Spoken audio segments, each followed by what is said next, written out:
Our first presenter is Iris Bolton, and she is Director Emeritus of the Link Counseling Center in Atlanta, Georgia. Majoring in Suicidology, I'm not sure if I pronounced that right. She's trained in the areas of children's grief and the complicated grief process following suicide. She's authored several books, including My Son, A Guide to Healing After Death, Loss, or Suicide, about the survival of a family following the suicide of their son. Iris lectures extensively across the country, and we are pleased to have her here. And it is also Iris's birthday, so happy birthday, Iris! And y'all can wish her happy birthday. Oh, thank you so much. This is such a joy to be in Lincoln, Nebraska. I'm from Atlanta, Georgia. But you'll be amazed that the weather is exactly the same. I couldn't believe it. We have cold weather too. Haven't had any snow this year yet, but it's been a very cold. Often on one day it's cold, the next day it's not so cold, and but had no snow. So I saw from the airplane a little bit of snow on the ground, so I was very, very excited about that. So being in Nebraska, I chose this date, so it's a day of celebration. We were trying to figure out the date, and I thought, well, my family will celebrate on the weekend. I've already had some special celebrations already that were surprises that just were very exciting. So today, I have to tell you, I am 82 years old, and I am so excited because I thought I was going to be 83. Thank you. I thought I was going to be 83, and then when I found out I was... I said, Jack, I have a whole extra year. Jack's my husband. You'll hear about him during the talk a little bit.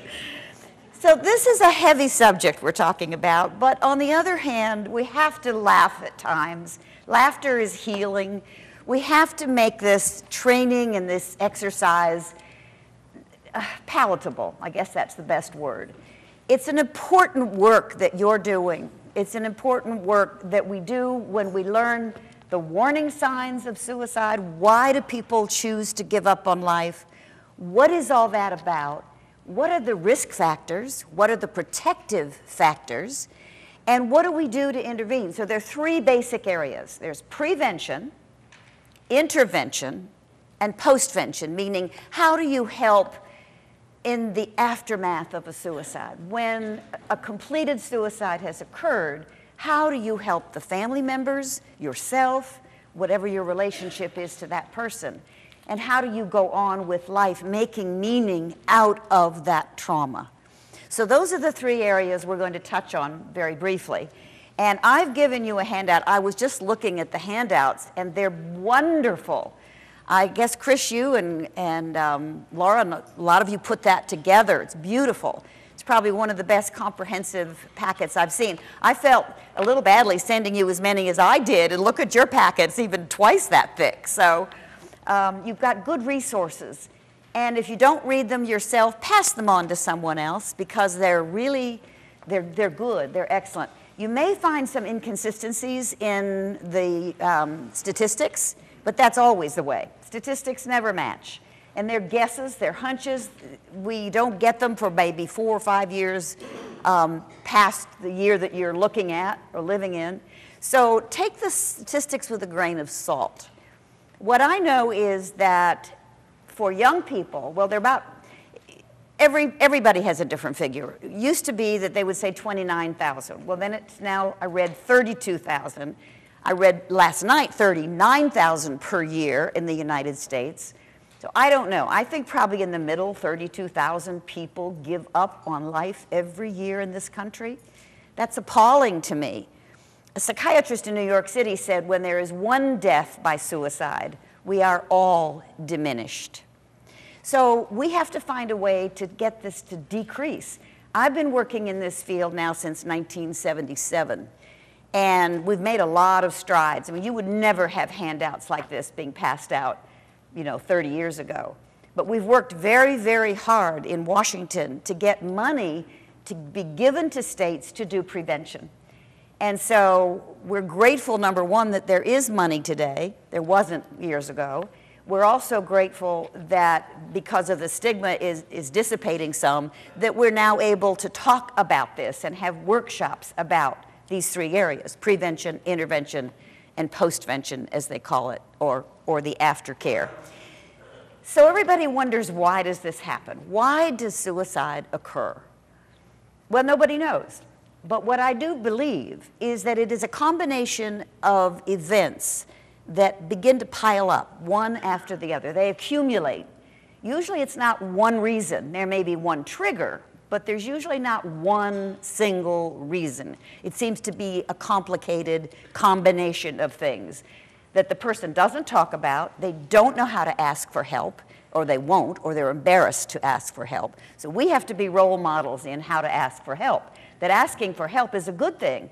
It's like if you have a car that has a little clinker in the motor, you'll go to a service station and try to get it fixed. If you don't like that person or you don't trust them, you go to someone else, no problem.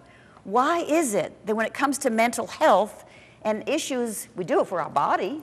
You know, if you ache in the stomach or your leg hurts, you go to a doctor. You don't like that doctor, you go to someone else. Why is it that when there's something mentally off with us, we don't go to somebody right away because we think, oh, well, what will people think? I can't do that. I'm embarrassed. There's something wrong with me. We have to change the stigma. We must do that. And we do it by talking about it ourselves, by being role models of going and getting help, mental health if we need it, recommending that somebody goes. I'm so thrilled. I don't think I have ever, but I've been doing this work now 30-some years, 35 years, I guess. I have never been to a conference where they had counselors who were introduced to say, if anybody has some issues that come up because this is an emotional topic, here are two people you can go to. That, to me, is progress. I also have to tell you that I cry easily. So when you applauded me for my birthday, you know, it brings tears to my ears. My ears. Oh, that's a good one. Oh, I like that. Yeah, okay. I love it. Tears to my ears and what to my eyes then? Hearing, maybe? But to have counselors here that you can go to, now, I might add, most of you won't, but you could. They were introduced. What a beautiful way your administrators who put this on, the SCIP people, have set this up for you. I'm very impressed with that. And I promise you, I have never, ever had that happen. And I speak all over the world, so I'm really impressed. So why suicide? Well, again, it's the combination. It could be clinical depression, and that's very common. A lot of psychiatrists and some researchers believe it is mental illness. Well, there are a lot of us that believe it may not be mental illness. It may be for some people, absolutely. Of course, some are. Maybe a high proportion of suicides have an aspect of mental illness involved. Some of them are impulsive. And there is research to show that more adolescents end their lives impulsively than adults, and that they do that more than any other way because of any other reason. So that's kind of interesting. If you have an impulsive student, beware, pay attention, stop, look, and listen. Look at the other reasons. You have handouts that you will read, you probably already know. A change in behavior, some of the warning signs, a change in behavior, not eating, not sleeping, giving things away, talking about not being here in the future. So when we ask the why, it is probably different for every single person who completes the act. We try not to say commit suicide anymore, just because that means it's against the law, and it is still in some states. But we don't want it to have that connotation. So most of us in the country now are saying complete the act of suicide, or the person died by suicide. We still do the committed suicide because we're used to that. That's just the vernacular, and there's no loss. But we're trying to change that so that people don't think it's a crime or a sin. We don't want to encourage it, obviously, but we want to be accurate in the way we speak to it. Drugs and alcohol play a role very often. 9 out of 10 people seem to be involved with drug or alcohol abuse in some way. You add that to impulsivity, you add that to somebody who's depressed, maybe just situationally depressed, not necessarily clinically depressed, and you have a situation where the young person is vulnerable. They may have a loss. Most suicides occur after a loss. It could be the breakup of boyfriend, girlfriend. It could be the loss of a friend moves away. We also know that bullying is very important, and I understand you've had some workshops on bullying here. Bullying is something that was never addressed years ago, but now it is. There are whole organizations that deal with bullying now. And cyberbullying is even worse because you can't find out necessarily who it is.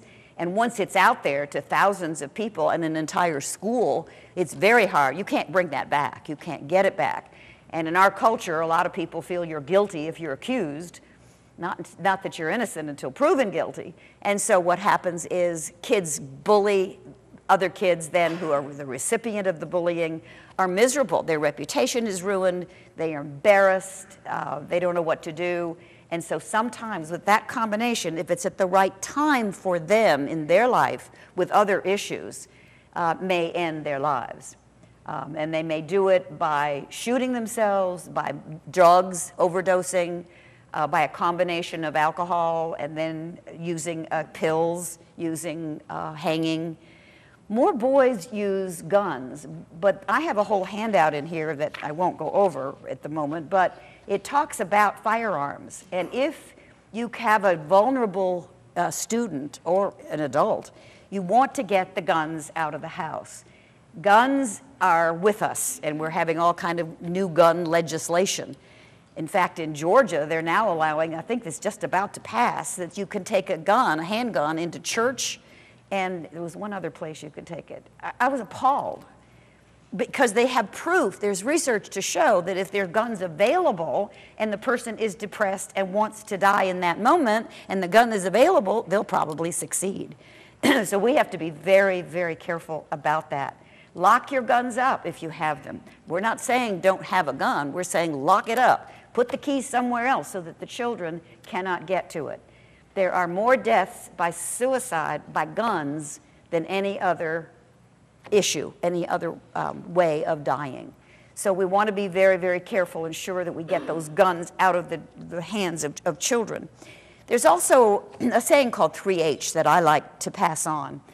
If you think of the 3 H's, meaning why does somebody end his or her life? Hapless, helpless, hopeless. Hapless meaning everything seems to go wrong, they have no purpose, they have no energy for anything, leading to a sense of helplessness. I'm helpless, I can't change my life, it's awful, nobody likes me, meaning helpless, leading to a sense of hopelessness. The 3 H's, hapless, helpless, hopeless. If you see that in a person, pay attention and do something, act, do something. One of the things I think that happens to people is that we think, oh, they're not going to do that. I'm just exaggerating it. I'm a worrywart. Everybody says I worry too much. So don't be a worrywart. Do something about it. Ask that person. Go to that person and say, you know, you've changed behavior. You're not eating. You're not sleeping. You're giving things away. You're talking about dying. I'm really concerned that you may be thinking of ending your life. Could that be? Could it be that you're thinking of suicide? Well, yes, it could be. You're not going to put the idea in their mind. That's been thought by many, many schools, and many school administrators don't want to have any kind of suicide program in the school because they think it'll put the idea in the student's mind. Well, that's not true. It's already there, trust me. Kids are thinking about it, as are adults. People think about it when a combination of events in their life causes them to feel hapless, helpless, and hopeless, and all those other things we've already mentioned. You add drugs, you add abuse, you add bullying, you add shame, something that the person's done that they feel they can never forgive themselves. They lose faith. Their religion may not carry them. They may have spirituality or not, but they may not. And so all of a sudden they begin to feel, that's my decision. I'm going to die. I'm going to end it all. And I believe that the main reason to end suicide is pain. I believe that people want to end the pain more than anything. And they don't know how to do that any other way other than to end their life. So we have to find a way to give them alternatives to ending their life, to end the pain and give them hope and to listen to them in a way that would really be meaningful to them. It's, amazing to me that a woman came to my office one day. I ran the Link Counseling Center, which is a family counseling center, for about 40 years. And we see individuals, couples, families, and groups in therapy. And I had a caseload for many, many years. And a woman came to me one day and she said, I know why my son ended his life. And I said, oh, really? Why? She said, it's like a cup of water that sits on the table full to the brim. But as it sits there, it doesn't spill. It's even rounded at the top, it's so full. But you add one drop of water into that cup, it spills over. And we're going to blame the last drop. The reality is, you can put a drop of water in an empty cup, it doesn't spill. So it has to be all the water that's there and the drop of water. Both and, not either or. Both and I love that. I share that wherever I can because it makes sense, and especially if someone is feeling guilty, a parent is feeling guilty, or a teacher, or anybody, another student, feeling it's my fault, I was the last drop of water. Well, you may have been, or that issue may have been, but it wouldn't have happened without all that water that's in the cup in the first place. And I love that. I call that the cup of water, and just remembering that. There's also something that I like the analogy of, which was, someone said, if you fill a glass of water and you hold it in your hand out here, and stretch your arm out, you can hold that cup of water for quite a while. And after a while, it gets heavier and heavier and heavier. Now, the weight didn't change in the cup of water, but your arm begins to get really, really tired. And maybe that's what happens with people who hold in their pain. They hold it in, and they don't give themselves permission to ask for help. And so it gets heavier and heavier and heavier. And maybe they can get it up again for a little while, and then it gets heavier and heavier and heavier. And finally, when they can't hold it anymore, instead of going for help, they may go for a gun, or pills, or a rope, or whatever. So we have to be really, really aware. I'm going to talk to you about awareness in a minute. My favorite words are awareness, balance, finding a balance in your life, not going too far one way or the other. And I love those words, balance. I also love the balance, just keeping that in balance, in harmony, if you will. And I love the word trust your instincts, or the few words, trust your instincts. You're in this room, maybe to get a CEU credit, or whatever you call them here, but to get credit for your work, you have to have that. But you're also in this profession because you care, because you love kids. You may not like their behavior. That happens a lot of times. We don't like their behavior, but you can love the student, you can love them and value them. That's why you chose this work.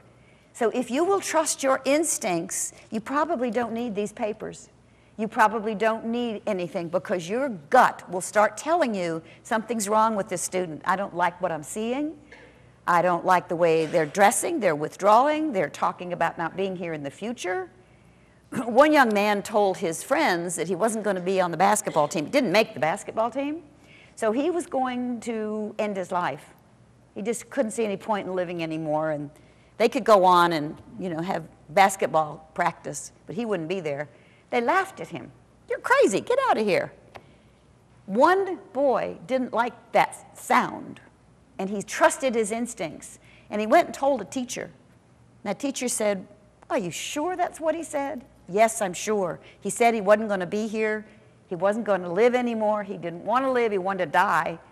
And so the teacher and the boy went to this young man and directly said to him, we're concerned. We've heard some things that we're really concerned. And the boy himself said, the boy who had told the teacher, said, I don't mean to be a tattletale, but you're my friend. I couldn't stand it if you weren't here, if you ended your life. And I'm taking you seriously. I'm taking you seriously, dude. I don't want you to do that, so let's talk about this. And that young man is fine today. Another young man wrote these words, and this is why you have to be aware. You have to really pay attention. He wrote, war child, peace child, falls inside himself into a crevice of ungathered ends. Now that's really poetic. I'll say it again, war child, because they're always fighting with themselves. One minute they're happy, the next minute they're down in the dumps and depressed and can't get out of bed. War child, peace child, falls inside himself into a crevice of ungathered ends. I mean, that is so beautiful. That boy wrote that in a poetry assignment in an English class. The teacher noticed it, went to him and said, "Tell me some more about these words. This is beautiful, but it's very sad to me. Can you tell me what this is about?" And the boy spilled it. He was depressed, he wanted to die, he was miserable, he had been bullied, all kinds of issues were going on in his family, and there was no blame, it was just that he didn't think he could go on living anymore. And so the teacher got him some professional help. That boy is alive today. Because that boy trusted his instinct, the teacher trusted her instinct, and they went to him. And some people say, but if you go to the person, then maybe you're going to make them do it, or maybe you're going to put the idea in their mind if it wasn't there already. And I believe that if your instincts are telling you, your gut is saying, something's not right here, this youngster may be depressed and may be suicidal, that person probably is. And that applies to all ages, adults or children. So I was going to have you look at your handout, but I'm not going to do that. I think you can read those yourself. We have on my handouts facts about suicide, that more suicides occur in the spring than they do any other time of year. Most people think it's the holiday time, it's Christmas time, but that's not true. There are many then often, but spring is the time. And somebody said, why would it be spring? My theory is, and I don't know if it's true, but my theory is that maybe somebody has been depressed through the winter months and really sad, and spring comes and they think, I should feel better now. Everybody around me is seeing new life and new flowers popping up, and everybody else feels better, and it makes me feel worse, I guess, because the contrast between the way they're feeling inside them and the new life and beauty around them is causing a bigger contrast. And it's at that point that they think, well, if I don't feel better now, I guess I never will. And so they may choose at that point. But that's the highest time. People who are at risk are psychiatrists, oddly enough, many professionals, dentists, lawyers. So I hope we don't have any dentists or lawyers in the audience today. Or psychiatrists. Well, we do have psychiatrists, and I'm not one. I'm not a psychiatrist, but I certainly admire their work and the work they have to do.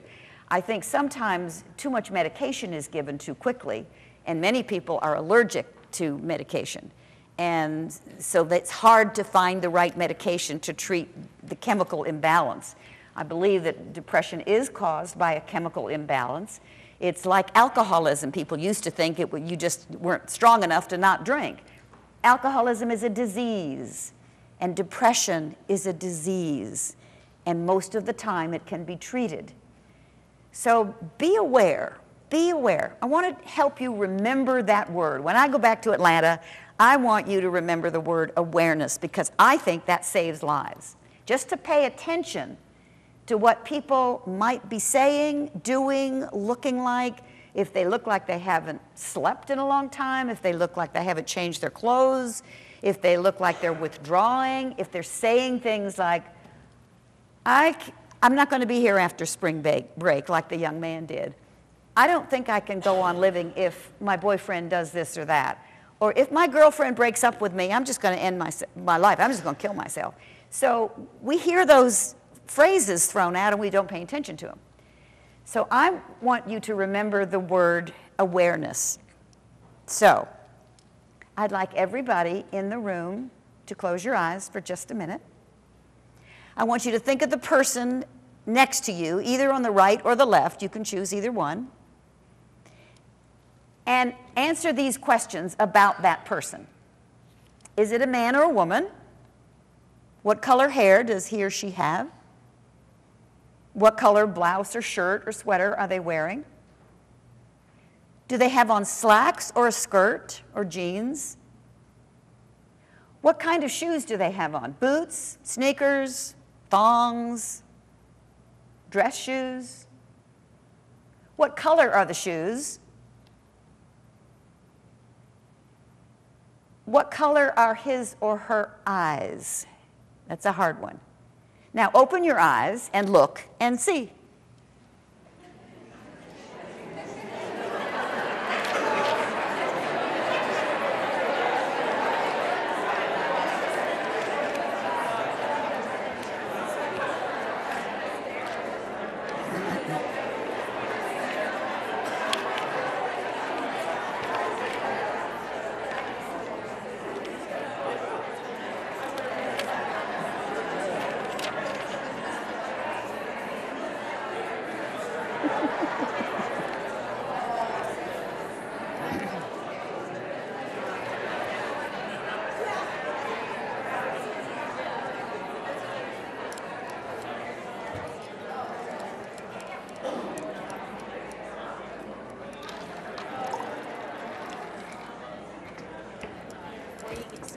While they're still the camera, I just want to let you know we'll kind of stand up in the back when it gets close to the end of your presentation. Okay. We'll flash you the 10-minute warning sign and the 5-minute warning sign. So what time is it now? So you guys don't. I have 45 minutes left. Okay, just that kind of helps. So you. But thank you, Ed. Where, And where you're standing at. where? We're back over there. See where Chris is? Okay. Well, that was fun. Nice little respite there. I love the energy in the room. It just went boom. Now, there's no right or wrong to that little exercise, but if you do stop, look, and listen, it's amazing what you'll see.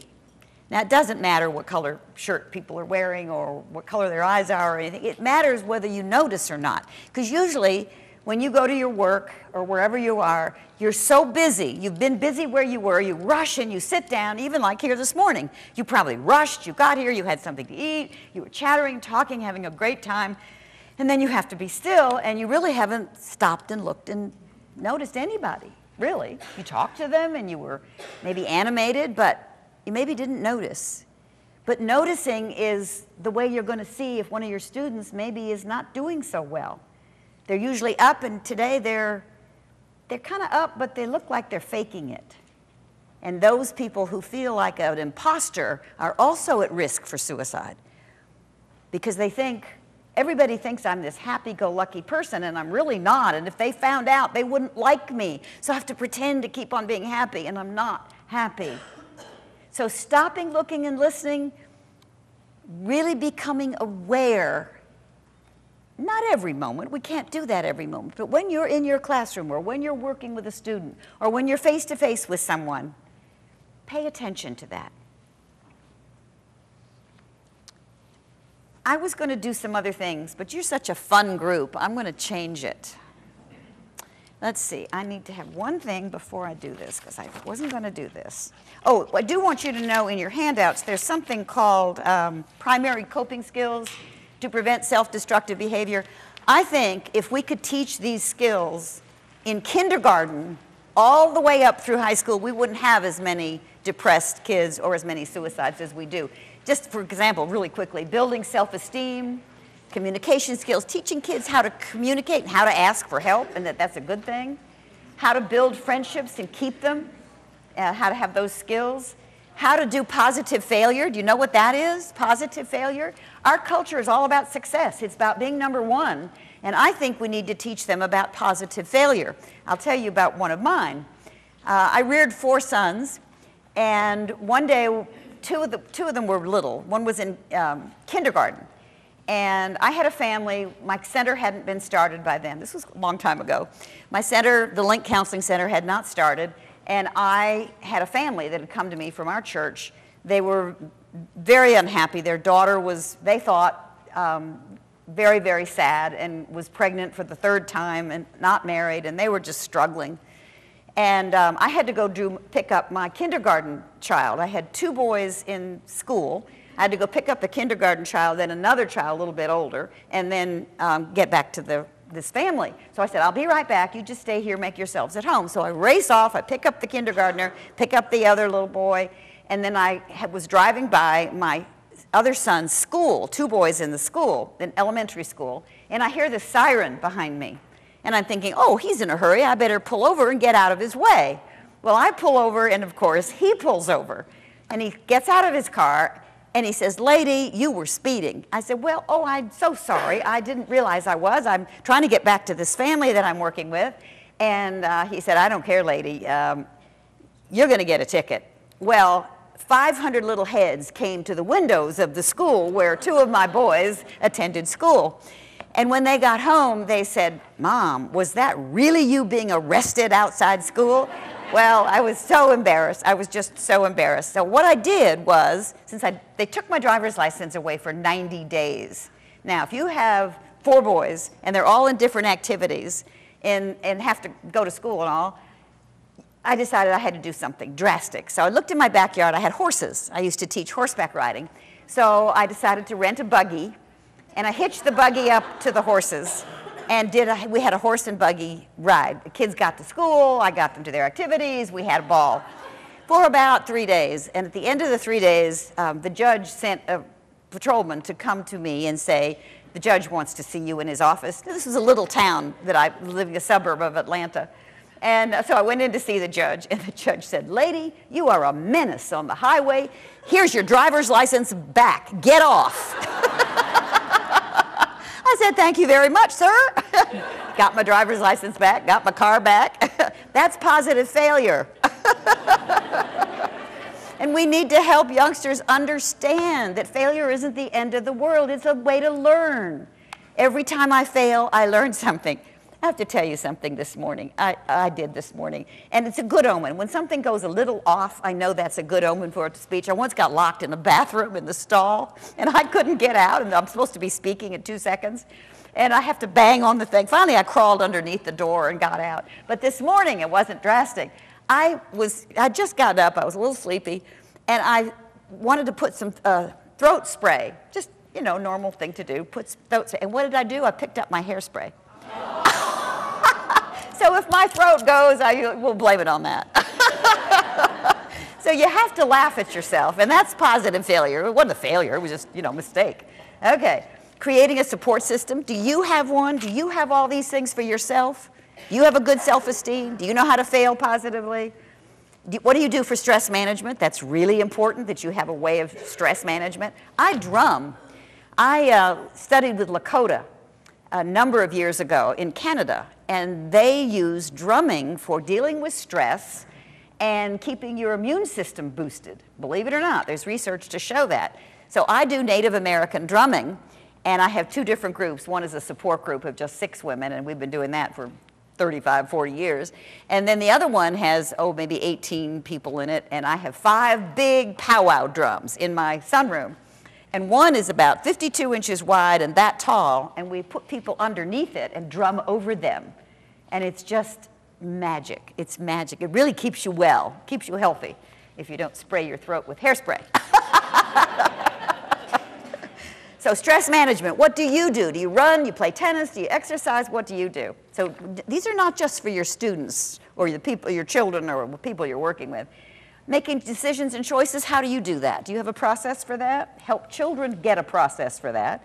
Finding meaning and purpose in life, that's so important. Finding something you love to do. What is it you love to do? Finding meaning and purpose. You all have purpose in your life. Look at what you're doing with your careers and helping young people and adults as well. Check your spirituality or religion as a resource. Gaining perspective through laughter, we've already done that. Helping skills, teaching helping skills 101, that's basic. And anger management is really important because kids are so angry today. A lot of adults are too, but they have to express it. Instead of punching out another person or putting a hole in a wall, they need to learn how to express anger appropriately with a punching bag or a drum or something that gets that energy out of them. And impulse control, how to control an impulse, because many suicides are impulsive. Okay, so that was what I wanted to show you on the coping skills. So you can read that later. Okay. When we talk about prevention, we've mentioned a lot of the different facts about suicide. We've looked at warning signs, risk factors, protective factors. And protective factors are just things that might help a student, like family support, counselors in the school that make it available to the students. It's a good thing to go to see a counselor, those kinds of things. So, and they're all written down. You can read that. But there's a point I want to make. This is a ball I've used many, many times. Oh, I was going to get one piece of paper here first. Okay, I want a blank piece of paper here. Okay, now, you're going to have to use your imagination really, really hard here. Imagine that I am 16 years old, that my parents are really mean to me. I believe they're mean to me. My father is never home, and when he is home, he just is mean. He drinks, beats me up. Sometimes he hits me. He beats me up emotionally all the time. I'm no good, I'm stupid, I'll never amount to anything. My girlfriend has moved away. My boyfriend just broke up with me. So life sucks. On this ball, I'm going to put the words, the warning signs of my being depressed. And all you have to do in response to this is trust your instincts. There are no rules, nothing except trust your instincts during this exercise. Okay, I'm going to put the warning signs of my being suicidal on this ball. Let's say I've changed behavior, I'm not eating, I'm not sleeping, I've given things away, I've made a will,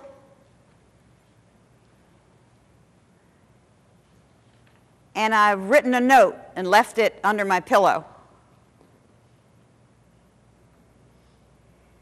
So this ball holds all the information about me, but nobody has it. Probably nobody cares anyway. So I'm going to throw that ball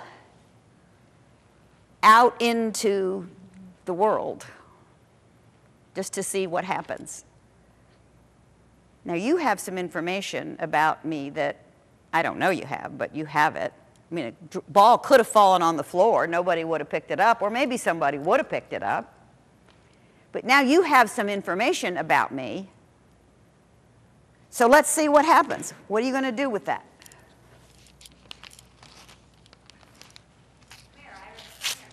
No. No way. Oh, boy. Oh, no. No. No. No.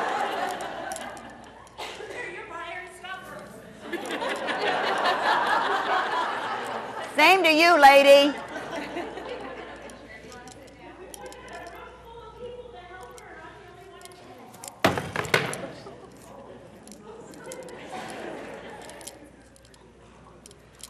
You want to sit down? No. I don't want to do anything. I just want to be left alone. Don't you understand? I want to be left alone because nobody cares about me and life sucks and I don't even want to be in this world anymore. You hear me? I'm so sorry. Me too.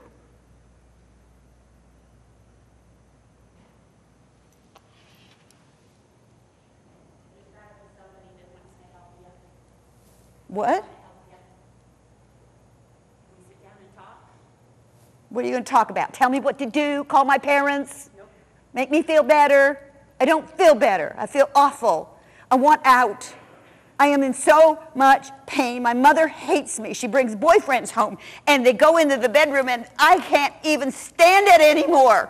And my father drinks and comes home and tells me what a lovely person I am, and that I will never, ever amount to anything, and that I'm stupid, and I'm done, and I'm fat. That's what my father says to me. And my boyfriend just broke up with me. And my girlfriend moved away. And I still won't be here anymore.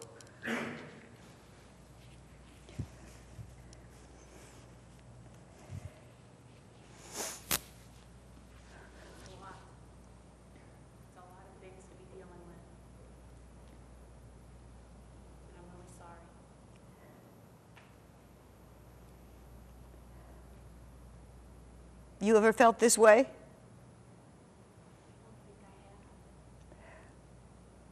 It's not any fun, I'll tell you that.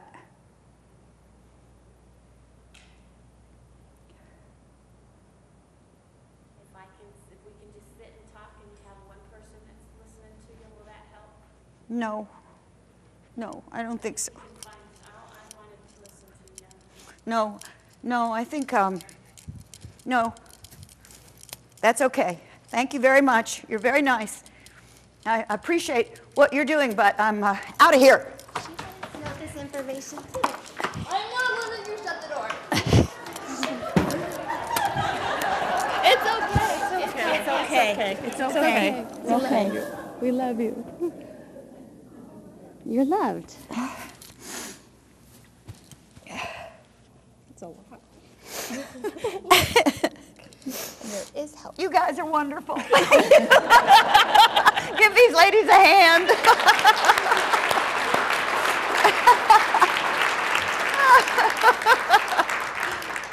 Oh, my goodness. Whew, you're great. Oh, thank you. I wish, if I'm in trouble, I'm going to call you. Can I have your phone number? Whoa, whew. But I needed them.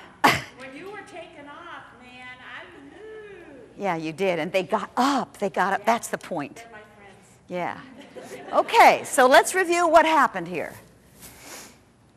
There was a girl having trouble.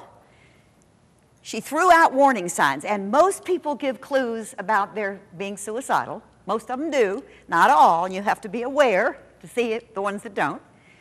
I threw it out, and what did you feel when you got the information? I can't find a good thing for you. That's always, I want to find something, some little bit of hope for them. Right. And you were hopeless. But you did listen to my feelings. You were trying to get me to talk, even though I wouldn't, for purposes of the exercise. I might have earlier if it's been a real story, but.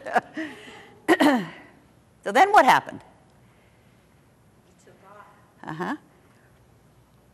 And what did everybody else in the room think? Some of you, what did you think when I took off and got angry and tore up the paper? What were you thinking over there, you people? Anybody want to participate? You acted like you didn't want help, but you were giving signs that you really did want somebody to intervene.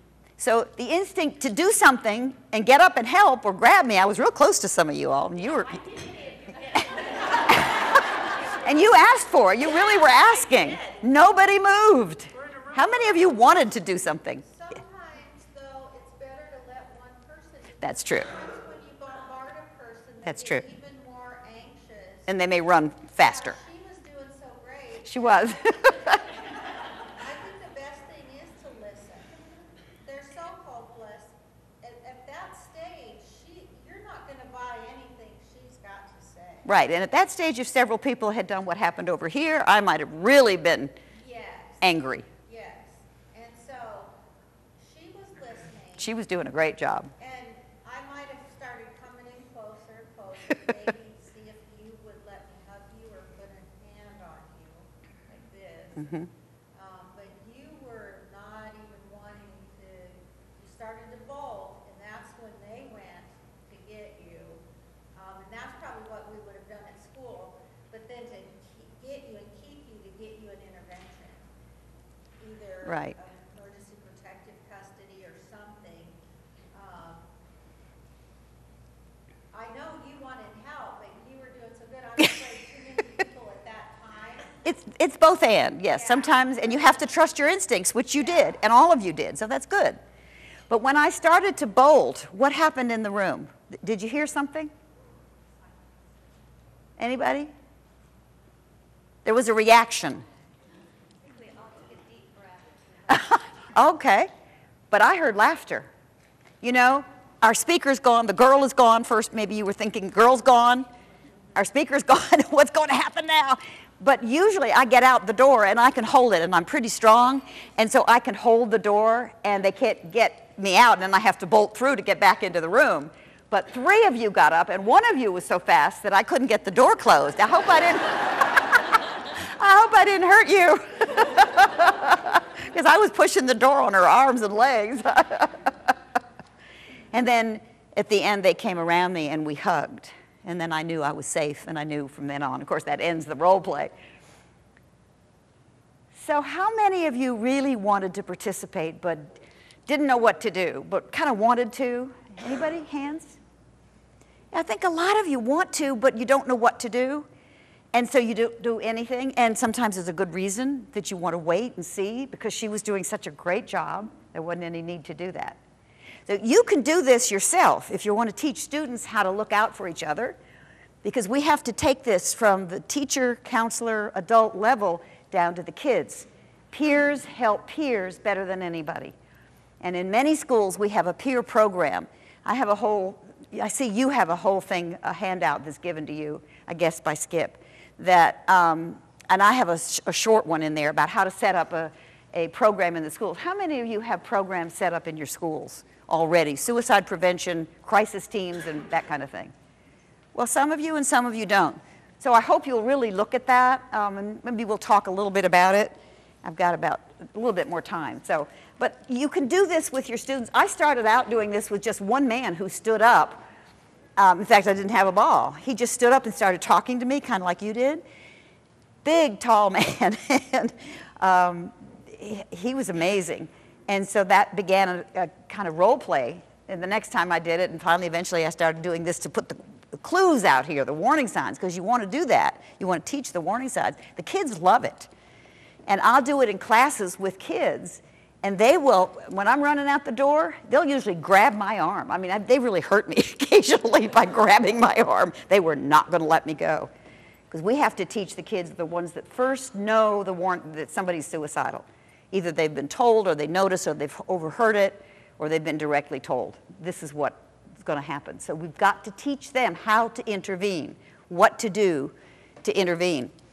I had a couple of statements that I wanted to share with you, because I think it's important for you to have some phrases in your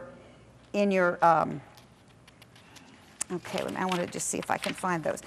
When you're trying to intervene with somebody, here are some of the things that I like to say. Would you be willing, first of all, are you suicidal? I will talk to them. I say, I've noticed that you're not eating, you're not sleeping, you feel depressed. Is there a way that you could postpone this decision? Because they will always tell you. I've never had anybody deny that they were suicidal when I felt they were. They want to tell somebody. They want somebody to notice. They are relieved that someone has finally said the word, are you suicidal? So don't be afraid to do that. You don't blast them with it. You kind of gently work up to it. Would you be willing to postpone that decision? They love that word. It gives them an alternative to giving up on life, to actually acting on their thoughts. Do you know that suicide is a permanent solution to a temporary problem? You've all read that. You've heard that. But they can hang on to that. A father told me, he'd heard me speak once at a school presentation, and he said, didn't pay much attention. That summer, his son was suicidal. He remembered that one phrase out of the whole evening. He said that phrase, and the boy said, yeah, I guess it is. Let's try to get some help. The boy did get help, and the father said, those are the words that saved my son's life. So I pass those on to you. I also say to them, once they've admitted they're suicidal and we're looking at what to do, I will say to them, I want to participate in your life. I will not participate in your death. So if we're in a room and I'm just heard this from the student, I have to call somebody to be with us. I'm going to call either your mom or your dad. Who would you like me to call? Not, I'm not going to call, or I am going to call. It's who do you want me to call? Your mom, your dad? I'm going to call somebody. You have a choice if it's your mom or your dad, or you have a neighbor. And we're going to call somebody because we're going to get you some help. And that way they're not going to fight me. They want help. They just can't admit it. They can't ask for it. And I've already said, no, you can't make anybody live or die, but do everything you know to do. I had a student one time in a room that was after school. Everybody mostly had gone home except the custodian. And this boy would not talk, just would not talk. By the way, more boys end their lives than girls do. You probably all know that. But he wouldn't talk. And so I sat there in silence for 10 minutes. You know how we do that exercise. I did everything I knew. I shared myself. I talked about when I was young and some of the issues I'd had appropriately. I did everything I knew to do. Nothing, nothing. Finally, I kicked off my shoes and sat back in my chair, and all of a sudden the young man started to talk. And I thought, what just happened here? I've been doing all these things. We've been in here 30 minutes. Nothing's worked. I take off my shoes, and he's talking. So I processed that with one of my other therapists afterwards. And she said, well, it's obvious. You weren't going anywhere. You're going to be there as long as it took. Now, with your schedules, you may not be able to do that. But if you can do that, that does make a difference. They feel like they matter in your eyes, and you're going to be there as long as it takes. Now, I don't recommend that you take off your shoes in a session like that, but that worked for me. It worked for me, and I didn't even know what I had done. Remembering that if the student is angry, under the anger is always hurt. Always hurt under the anger. So look for that. So when they're angry, what could it be that you're so hurt about? It seems to me like you're really hurting. You were saying that beautifully in your role play. You must be hurting about something. Can you help me understand that? Well, once someone has acknowledged that their anger, even though they don't know that their anger is covering up the hurt, they are willing to start talking about the hurt, usually. Not always, you may. And also, someone said it's a relationship that saves a life. Even though you can't save a life, it is that relationship that gets you close to helping them make the choice to go on living. And under fear is anxiety. So if the person is really fearful of everything, they're paranoid, just know that they're really anxious. And they may need medication. They may not. I'm not a big proponent of medication. I much prefer to go the natural way. But there are times when there are no alternatives, I think, and have to use that very, very carefully. So in intervention, how many of you have heard of the program QPR? Just a few of you. It's a wonderful program, and it is, the QPR stands for Question, Persuade, Refer. So if you have a suicidal, anybody in front of you, student, adult, whatever, you want to question them about what's going on with them. And then, are you thinking of ending your life? Are you thinking of giving up? Are you thinking of suicide? Because it gives them such an opening. So question, persuade them to postpone any decision to die, because they've now by this time admitted that they probably want to give up on life, and then refer to a professional therapist or someone in the community. And know your resources ahead of time. That's always a really important thing to do. So one of the other things is listening. Somebody talked about listen, listen, listen. Acknowledge their pain, because when you're in pain, when somebody else says to you, I really hear you're in a lot of pain. You said to me, you must be in a lot of pain. That just makes me feel like, yes, you get it. You're getting it. Yeah, you don't know it all, but you get it. So acknowledge their pain and then refer. Okay, there's another exercise I want to do. I'm going to be running out of time in a minute. How many of you saw Dead Poets Society, that movie a few years ago? Well, it was an interesting movie, and the part that I didn't like about it was it blamed the parents for the suicide of this boy in a prep school. But the teacher was very creative, and the teacher would stand on a chair and then stand on the desk and help the kids change their perspective. Because if your perspective is, I'm going to die, I'm in so much pain, the only alternative I have is to die, and we want to open up alternatives, then one of the ways to do that is to change their perspective. So, what I'm going to do, and I may need your help, let's do this. Would you stand up and just hold my hand? Yeah. Okay. Now, I've changed my perspective. Thank you. You can leave it loud. Yeah, don't go away. Chris is getting very nervous over there. Okay, I've changed my perspective of you. I'm looking down at you. You're having to look up at me. I have changed my perspective. So to get this into your being, I want you all to do something to change your perspective. You can't do it, but you have to stay right here. But I want everybody in the room to change your perspective. You can cross your arms, uncross your arms, take off your sweater, stand up, stand on your head. I don't care what you do. But think of how you feel right now. Get a sense of what it feels like right now to be where you are and looking where you are and feeling how you do. And then when you get into this next position that you're going to take, hold it and see how it feels and what's the difference between the two. Okay, change your behavior. Do whatever you want to do. Change your perspective.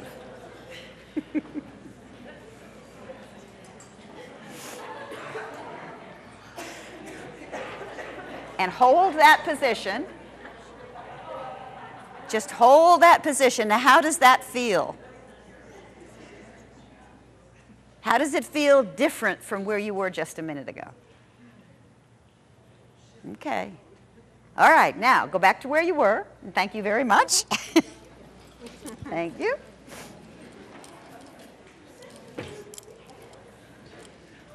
Okay, now here's the trick. How many of you can tell me what the person to your right just did? Show of hands. How many can tell me what the person to your left just did? Okay, interesting. And what was that exercise about? Awareness? But the dirty trick that I played was I focused you on you, didn't I? I focused you on what it felt like before, what it felt like after. I focused it on you. So the exercise teaches you to pay attention, to stop and look and listen, be aware, one of my favorite words. Now, there's no right or wrong to that, but the trick helped you realize that you were really focused on yourself, which is good. It's very good to be conscious of what you're feeling before and after you do different things and change behaviors. But I want you to realize that you have to be aware even when you're doing that and focused on you, because then you may be able to catch somebody who is giving out warning signs, but they're subtle. They're not obvious. They're not like this girl who was angry and throwing things around and doing all that.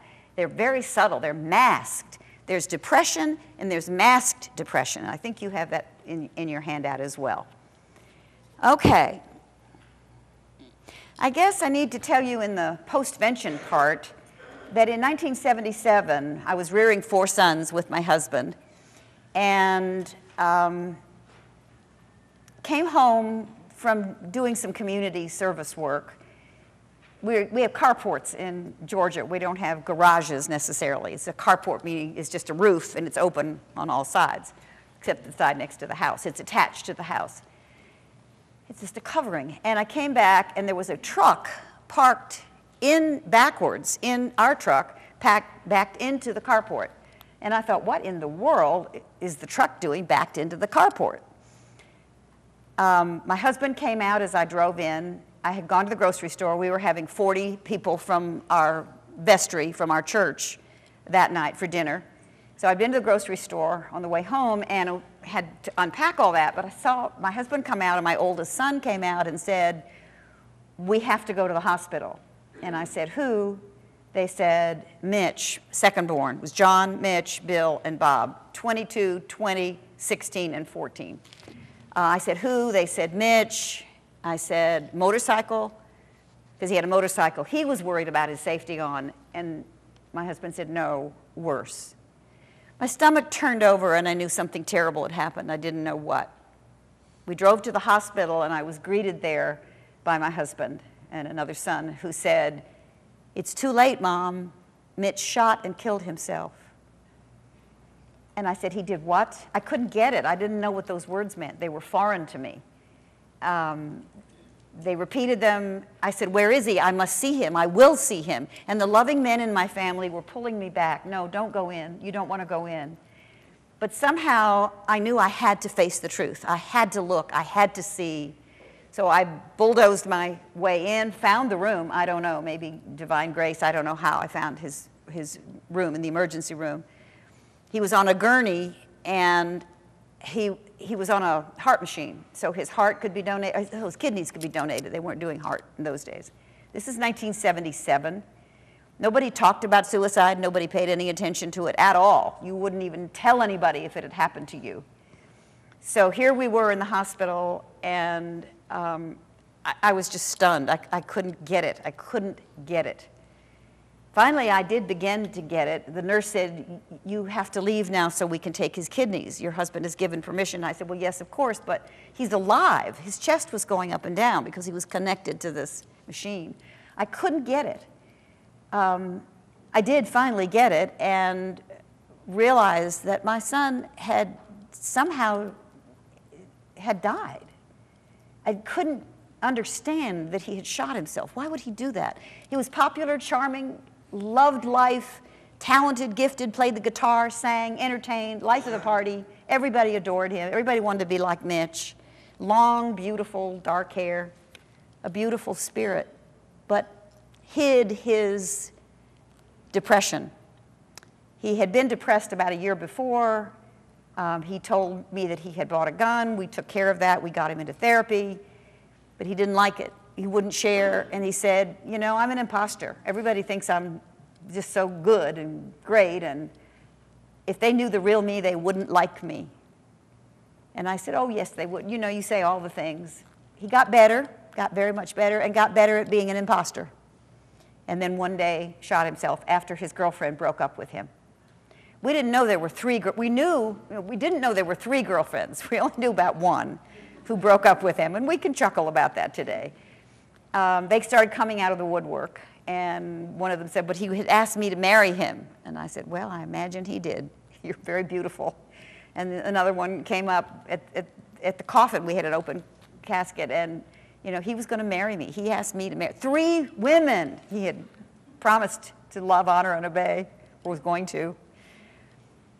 Somehow he made a choice about his life that I don't understand and I don't like. I have to live with it. And so for a while I was so angry. No, I wasn't angry. I was depressed in the beginning. It took me 1.5 years to get angry. And a therapist friend said, what you need to do is go stamp on his grave and scream and yell and get the anger out of you. And if you want to be with someone, I can do that with you. If not, do it by yourself. But you've got anger, you've got to get it out. A minister at 3 months asked me if I would start a support group with him for people in his church, parents who'd lost children. I said, no, go away. I'm not even sure I'm going to live yet. Come back some year. He came back in 3 more months, which was a total of 6 months. I was in therapy. I'd started therapy 3 months before Mitch died, thank goodness. And I did that because I believe you have to have your own therapy if you are a therapist. Otherwise, you get your issues mixed up. And so I had started therapy, and when Mitch died, I increased the therapy to, I think I went 3 times a week in the beginning, and then 2 times, and then once, and by the time after 2.5 years that I was beginning to talk more about clients that I had gone back to see, because first I thought I was a failure as a mother. I had failed in everything in my whole life because this was my son. I had failed, and if I failed with him, was I going to fail at the other 3? As it's turned out, to make this story shorter, the other 3 are beautiful men. I think they became more sensitive because we dealt with it openly and honestly. Our community knew very quickly because we said our son had ended his life. People in our church loved on us. We were supported incredibly well, back when people didn't speak of it. And the strangest thing was people started coming out of the woodwork telling us that their grandfather had died by suicide, or their mother, or their daughter, or their son. And so we began to hear these stories that people had kept secret for many, many years. Long story short, I did do a speech at the Rotary Club and realized that people did want to hear how you survive and what you do. I bring this jacket because it's a Chico's jacket. Do you have Chico's in Lincoln, Nebraska? Do you? Oh gosh, where? This is a beautiful jacket that I bought in New Orleans. New Orleans, as they say. I was doing a speech down there, and I found this beautiful jacket at Chico's, and I thought, well, this is really lovely, and it's like self-esteem and exercising and beauty and friendship and personality and all that. I just loved it. But when Mitch died, it was like my whole world turned inside out. And the pockets were sticking out. It was just a mess. Here are the tags. It was a mess. That's the way I was. One day found myself in my walk-in closet, curled up in a fetal position, thinking, I'm a crazy woman. I'm a crazy woman. I'll never be a therapist again. I'll never stand on my own 2 feet again. I just want to die. But I knew I had lost the choice to give up on life because I now knew the pain left behind. So through therapy for 2.5 years, I began to turn myself right side out again, and it took a long time. It was very hard to find the sleeve, and now the jacket is healed. And I go from thriving, first of all, just barely surviving, and then to thriving. And I'll show you that representation in a minute. This quilt was started many years ago. This is one of the first quilts that was made in Georgia. Every state, and I imagine Nebraska has one too. Do you know if Nebraska has a quilt? Lifekeeper quilt, yes? Yes, good. Georgia was the first quilt. This woman, Sandy Martin, and I were standing in Washington, D.C., and we saw the Korean monuments, the soldiers' figures, and we said, we have to have a symbol for suicide prevention. And she said, let's call it we were looking at the quilts. Well, AIDS has quilts, but that's okay, we can have quilts too. So we decided we would make quilts and call them Lifekeeper quilts, and my son is right here in the middle, this middle picture. Long curly hair, didn't want to cut it, so went to court. The school board went crazy over the length of a boy's hair, and we pinned it up, put a wig on him, and he went to school, and he got away with it. They changed the law that they only had to cut their hair down about an inch below the hair. But he was a fighter. He was a warrior, and I had to learn to be a gentle warrior about living after his death, taking care and nurturing my other 3 sons so it didn't happen again.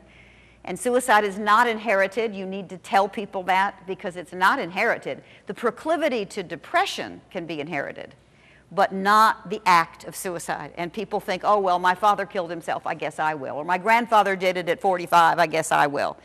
Like the man who at 45's father had died of a heart attack at 45. This man feared he would die at 45 of a heart attack, and he did.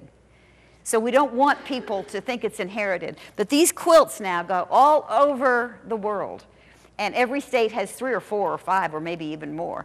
But in the beginning, we wanted to get attention in Washington, D.C., and nobody was paying attention. It wasn't even on anybody's radar.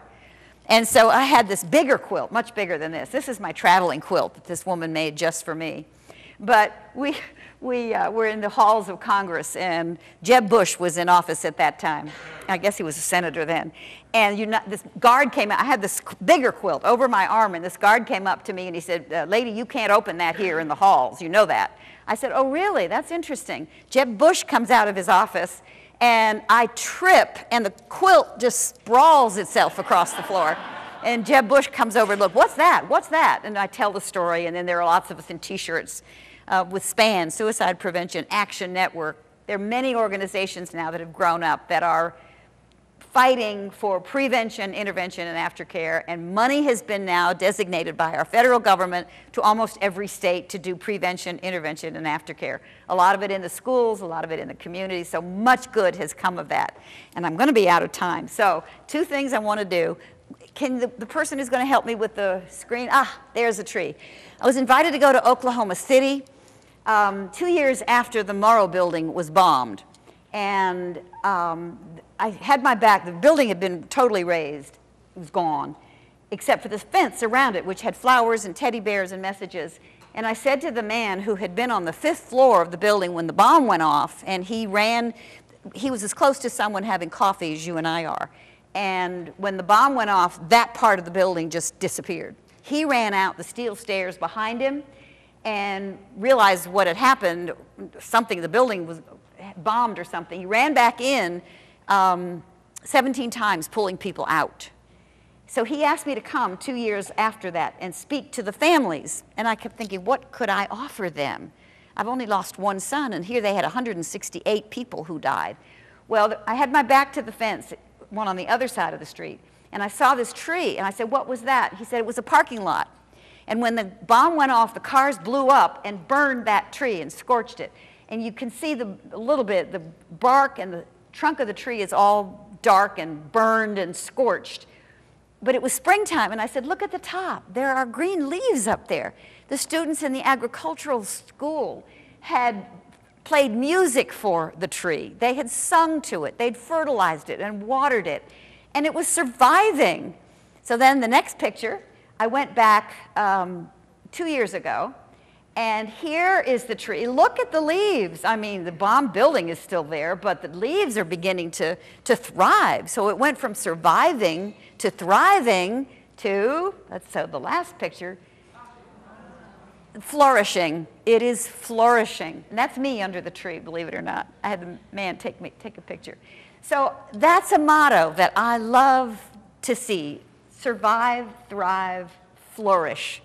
And I'm going to give each of you a stone.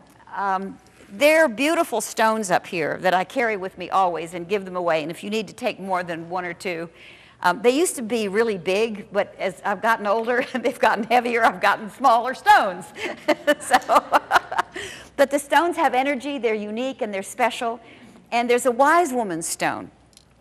And the wise woman, it's a fable. And there was a story about a wise woman who was in the forest having her picnic lunch by the stream.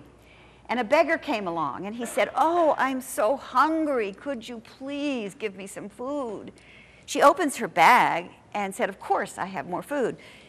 Opens her bag and gives him the food, and he sees in the bag a beautiful, big, precious stone. He said, "Oh, I'd rather have the stone than the food." She hands him the stone as well as the food. She said, "This is a stone so valuable it will support you for your lifetime." Oh, he thought he had really made it. So he thanked her and he went away. 3 days later, he returned to the forest and the wise woman. And he said, "I'm giving you back this stone." She said, "Why ever would you do that? It will support you for your lifetime." He said, "I want you to give me something even more precious. Give me that within you that enabled you to give me the stone." And that's what you do. You give that precious, precious stone or the essence of you to your young people, to your family members, to your children, to the students you work with, to the adults you know, to your peers. That's what you do. So take a stone to represent that. Some of the stones have cracks in them. We're all human. We all fail positively, hopefully. Some have holes in them, rough places, but that's what life is about. Some of them are pretty smooth, but they're from nature. They have energy in them. And if you work with stones at all, I've studied with shamans from all over the world, but particularly from Peru. And I've climbed Machu Picchu. In order to survive, I have done adventuring, as I call it. I swam with dolphins, 300 dolphins in Hawaii, wild dolphins, one of the highlights of my life. I have learned to play. I've learned to laugh. I've learned that life is good, that we make it what we choose to make it, and that we have to survive because we have other friends and family members who love us and want us to go on with our lives. And so I hope you'll come and take a stone. If you have children, take several. They multiply, so I think we have plenty for everybody. So I wanted you to have that. If you're interested in contacting me, I brought my husband's cards because I'm out of mine. He's reprinting those. And I wanted to do one last thing. It's right here. Oh, two things. I wanted to show you this book. It's called Conquering the Beast Within. It's written by Kate Irwin. It's very hard to get, but if you go on Amazon, you might be able to get it, or take a card and Jack will try to get you one. This is a young woman who was 14 years old. She attempted suicide, and she wrote this book at 14. She called her depression a beast. Conquering the Beast Within, and she really believed it was a beast, but she got therapy, she got medication, and she eventually got a muzzle on the beast and ribbon on it, and it began to shrink. And then she has in the back the roadmap to recovery, and it's up and down and up and down and up and down, but eventually she conquers the beast. The beast gets smaller and smaller. So I'll leave this up here for you to look at. It's a wonderful book. It saves lives. You give it to, I've given it to children slipped it under closed doors, and they read it, and I think it has saved lives. This is the book that I wrote. I went to Emory University, majored in suicidology, didn't know the word before, and I realized that my thesis turned out to be my story and the story of another family whose daughter ended her life. And it helped me to write it. So I encourage any of you as survivors who go through this terrible, terrible tragedy. There were no support groups in those days, so a minister asked me to start one. I did do that. They're now all over the country, and the world, really. They're in many other countries as well. Support groups, we train at the Link Counseling Center people how to lead support groups, and I started being asked by ministers and rabbis and priests to go to families with them to tell the family about the suicide or to make arrangements. So we now have training at the link for how to facilitate a support group and start one. Georgia has a huge grant to do that. And then how to do a home visit. We go to families where this has happened, a new thing for them. It's just happened to them. So this is the book I wrote. It was my thesis at Emory University, and I turned it into a book. My advisor said, don't write a thesis, write a book.